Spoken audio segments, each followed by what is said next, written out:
Isang magandang araw po sa ating lahat. Kumusta po kayo mga minamahal? Ako po muli ang inyong lingkod kay Kristo, Pastor Anton Ramirez Jr.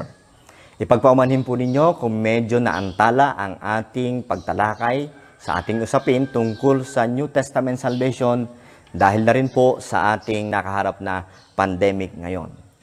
Mga minamahal, tayo po ay nasa part 7 na. Ang akin pong pakiusap, kung hindi nyo pa po napapanood o napag-aaralan ang ating part 1 hanggang part 6, hinihimo ko po kayo na inyo pong balikan upang lubos ninyong maunawaan ang part 7. Sa part 7 ay atin pong tatalakayin ang may kinalaman po sa sinner's prayer.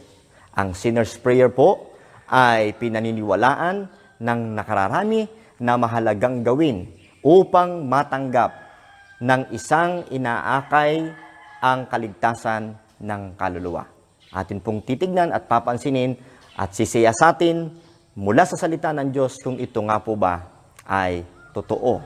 At bago po yon, atin po munang bigyan ng pansin ang may kinalaman po sa forgiveness, repentance, indwelling of the Holy Ghost before the cross and after the cross.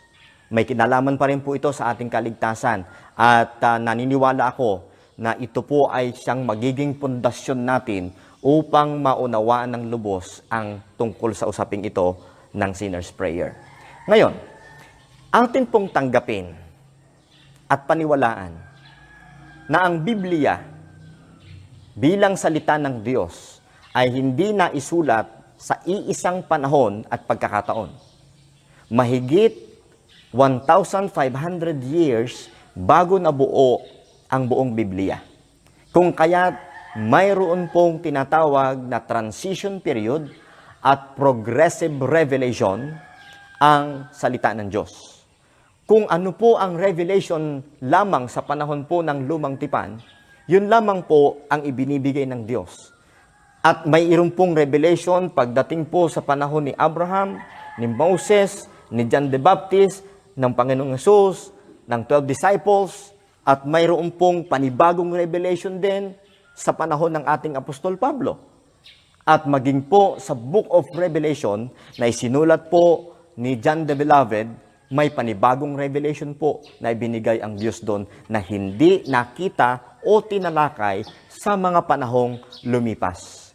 Kung kaya't, sa ating usapin ng kaligtasan, huwag po nating ipalagay na ang turo ng kaligtasan at ang kabuuan nito ay ibinigay ng Diyos ng iisang bagsakan sa panahong partikular. Ngayon po, ang forgiveness, ang repentance and indwelling of the Holy Ghost ay mayroong pagkakaiba before the cross and after the cross. Umpisahan po natin mga minamahal sa forgiveness. Ang sinasabi ng Biblia sa Matthew chapter 6, verse 14 and 15, isusulat ko po. Matthew chapter 6, verse 14 and 15. Ganito po ang pagkakasabi ng Bible. For if ye forgive men their trespasses, your heavenly Father will also forgive you. But if ye forgive not men their trespasses, neither will your Father forgive your trespasses. Malinaw po na tinatalakay dito, sinasabi ng ating Panginoong Jesucristo na kung hindi ka magpapatawad sa iyong kapwa, hindi ka rin patatawarin ng Diyos sa iyong mga kasalanan. Ibig sabihin, kung totoo nga pong nag-i-exist ang sinner's prayer before the cross, at ang isang tao ay nag-confess ng kanyang sin at humingi ng tawad sa Diyos, kahit ilang beses niyang gawin ang sinner's prayer, kung hindi po siya nagpatawad ng kanyang kapwa, hindi rin siya patatawarin ng Diyos. Ngayon, pagdating po sa sulat ng Apostol Pablo, after the cross, ang sinasabi sa Ephesians chapter 4 verse 32 and Colossians chapter 2 verse 13, ang ganito, And be ye kind one to another, tender-hearted, forgiving one another, magpatawaran daw po sa isa't isa, even as God for Christ's sake hath forgiven you. At ganito din po ang sinabi sa Colossians 2:13, and you being dead in your sins and the uncircumcision of your flesh, hath he quickened together with him, having forgiven you all trespasses. Maliwanag po rito, mga minamahal, na ang batayan ng pagpapatawad natin sa ating kapwa ay hindi upang patawarin tayo ng Diyos, kagaya ng sinasabi sa Matthew chapter 6, verse 14 and 15. Ang basis po ng ating pagpapatawad sa panahon na ito, lalo na at tayo po ay tinatawag na mananampalataya, ay dahil sa pinatawad na tayo ng Diyos. So nakita po ninyo ang pagkakaiba ng forgiveness po dito, saka po dito. May pagkakaiba po. Tanggapin po natin yan. Number 2, repentance. Anong sinasabi ng Biblia tungkol sa repentance? Ang meaning po o kahulugan ng salitang repentance before the cross, no po? And after the cross ay may pagkakaiba. Depende pa rin po sa konteksto nito. Ito po ang sinasabi, mga minamahal, sa Genesis chapter 6 verse 6. Sabi po dito, and it repented the Lord that he had made man on the earth, and it grieved him at his heart.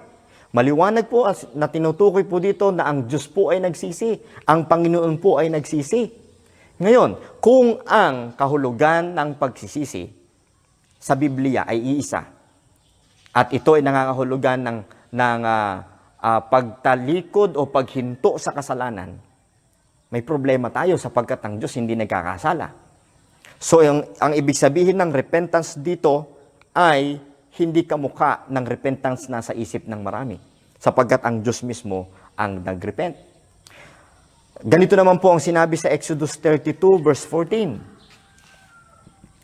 Exodus 32 verse 14. And the Lord repented of the evil which he thought to do unto his people. So sinasabi dito, ang Panginoon muli ay nagsisi sa nais niyang gawin sa kanyang mga tao. Ngayon, hindi po lahat ng salitang repentance at repented ay tumutukoy sa kaligtasan ng kaluluwa. At hindi rin po lahat na nagsisisi, ayon sa Biblia, ay may kasalanan. Sapagkat ang Diyos po ay nagsisi, ngunit wala siyang kasalanan. Okay po? So wala po tayo sa pagtalakay at hindi natin kayang talakayin ng buong buo ang may kinalaman sa repentance. Pero ibinibigay ko lamang po sa inyo ang pagkakaiba nito. Sapagkat marami pong paniniwala ngayon ang hindi biblical. Meron pa po sa Matthew chapter 3, verses 1 and 6. Ito po yung panahon ni John the Baptist. Ano naman po ang pagtukoy ng Biblia pagdating po sa panahong ito tungkol sa repentance? Ito ang sabi ng Bible, in those days came John the Baptist preaching in the wilderness of Judea and saying, repent ye, for the kingdom of heaven is at hand. And were baptized of him, sa verse 6, in Jordan, confessing their sins. Ang salitang repent dito sa panahon ni John the Baptist ay kaakibat ng salitang confess. Ibig sabihin, kapag sila po ay nagrepent, i-confess nila, at the same time, magpabaptize po sila, mga minamahal. Ngayon, ano po ang sin na meron po dito o tinatalakay dito? Ang kausap ni John the Baptist dito ay ang mga Hudyo. Alam po natin na ang focus ng Panginoon sa pagdating ni Jesus Christ o ni John the Baptist ay ang bansang Israel. At ipinakikilala at sinasabi po natin na si John the Baptist ang forerunner ng ating Panginoong Hesukristo. Ngayon po, mga minamahal, ano ang kasalanan na tinutukoy dito na dapat nilang i-confess? Habang binabautismohan ni John the Baptist, ito ba yung kasalanan nila ng pag-iinom? Kasalanan nila tungkol sa kanilang moral? Mga minamahal, hindi po. Ang kasalanang tinutukoy po dito ay ang kasalanan nila na hindi pagkilala sa Panginoong Hesukristo bilang siyang Mesyas na ipinangako ng Diyos. Ano yung kasalanan nila? Yung hindi pagkilala, yung pagsasalita ng mali tungkol kay Kristo, pero na-realize nila na siya nga talaga ang anak ng Diyos, siya nga talaga ang Mesyas, upang siyang maging hari ng bansang Israel. Yun po ang i-confess nila publicly bago sila bautismuhan. Ngayon, ang tungkol sa repentance na ito, mga kapatid, ay ating iuugnay, titignan natin kung ano po ang kapakahulugan ng salitang repentance sa panahon po na ito, after the cross. Tingnan po natin, especially sa sulat ng ating Apostol Pablo, na siyang apostol natin, tayong mga hintil at ng church age. Tingnan po natin, Acts, chapter 20, verse 21. Ito po ang sabi ng Bible, testifying both to the Jews and also to the Greeks, repentance toward God and faith toward our Lord Jesus Christ. So, ang repentance po dito ay tungo sa Diyos at sa ating Panginoong Hesukristo. Pananampalataya, faith toward our Lord Jesus Christ. Bakit po? Sapagkat ang repentance po dito, ang kahulugan ng repentance dito ay pagtalikod sa dating paniniwala at sinasamba. Okay po? So, hindi po nabanggit dito yung mga moral sins, yung specific sin. Pero hindi ko sinasabi na huwag nating pagsisihan yung ating mga ginagawang mali. Pangit na ugali, pag-iinom, paninigarilyo, whatever. Lahat po yan ay dapat nating talikuran. Pero pag may kinalaman sa kaligtasan ng kaluluwa sa panahon po ng bagong tipan, hindi po nire-require ng Diyos ang pagtigil o paghinto sa kasalanang nagagawa natin everyday. Huwag po ninyo akong ma-misinterpret. Ang ibig sabihin ko po, dahil po sa ginawa ng Panginoong Hesukristo, sa kanyang death, burial, and resurrection, ang lahat nating mga kasalanan ay bayad na. At nais ko pong sabihin sa inyo na walang tao na may kakayahan na ihinto ang kanyang kasalanan sa isip, sa salita at sa gawa ng tuloy-tuloy. Naniniwala ko na magagawa lang yun ng isang tao pag patay na siya. Sapagkat habang nasa katawan pang ito, ang katawang ito, sabi po ng Biblia, ay tinatahanan ng kasalanan ng old nature, at kung hindi mapapalitan ang katawang ito ng katawang di nabubulok, ay hindi rin titigil sa pagkakasala ang isip, ang salita at saka ang gawa ng isang tao. Kung kaya't ang pagtigil o pagsisisi, kung ang kapakahulugan natin ng salitang repentance ay paghinto sa kasalanan, walang taong maliligtas sapagkat walang tao na huminto sa kasalanan simula nung siya'y nakakilala sa Panginoon. Kaya lilinawin ko po, ang pagsisisi sa ikaliligtas ng kaluluwa sa panahon ng bagong tipan ay ang pagtalikod sa dating Diyos at pagtalikod sa paniniwala kung papaano siya maliligtas. At siya ngayon ay haharap, yayakapin ang paniniwala, ang doktrina na kung saan itinuturo na ang ginawa lang ni Kristo, na ang kanyang dugo, na ang kanyang kamatayan, na ang kanyang pagkalibing at muling pagkabuhay ay sapat na upang siya ay tanggapin ng Diyos. Walang kayang gawin ang tao sa kanyang ganang sarili upang maligtas.